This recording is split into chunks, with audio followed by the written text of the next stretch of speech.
Now the other two things that you want to consider, assuming that you've worked out a nice high stable addition of calcium, magnesium and KH for your reef aquarium, either with creating a system where you manually dose it in order to get stable levels, which as you test it you can alter what you're adding to get the desired results you want, or you've invested in a dosing pump, so therefore the stability is assured because the consistency is provided by the dosing pump. In general, people with a dosing pump get way better long-term results than people that do it manually, because people that do it manually go through good phases and bad phases.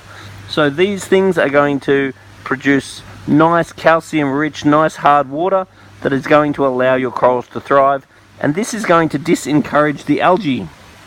Now the other two things that we need to consider, which once again can be dosed manually or preferably dosed on your dosing pump, is a phosphate remover. There are various phosphate removers on the market.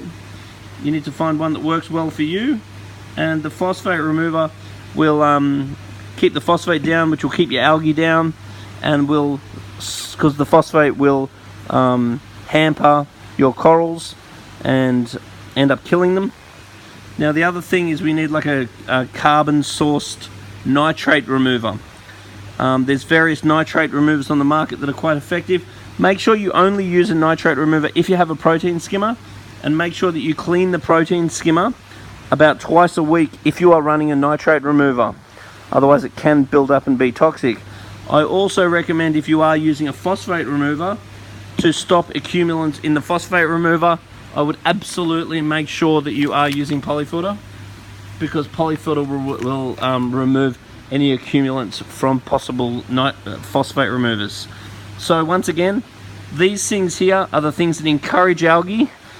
These things here are the things that encourage corals. These things here are the things that kill algae, and these things here are the things that kill corals. So if you have an environment which is high in these ones and low in these ones, you're going to have a coral reef aquarium without much algae. There's not much algae on a coral reef. All the algae is in the rivers and so forth. Now if you have an environment which is low in these ones and high in these ones, you've got yourself a river. It's going to be full of algae and your corals are going to die. So knowing what to supplement is really important. Knowing how and when to supplement is really important. I do not add any of these ones on the same day, or definitely not within the same hour, because I don't want them to bind and fall out of solution. On a dosing pump it doesn't matter because it's such tiny amounts into the tank.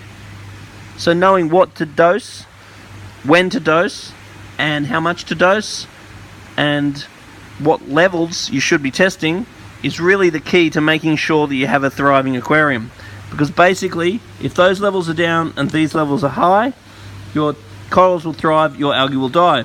If those levels are high and those levels are low, your corals will die, your algae will thrive.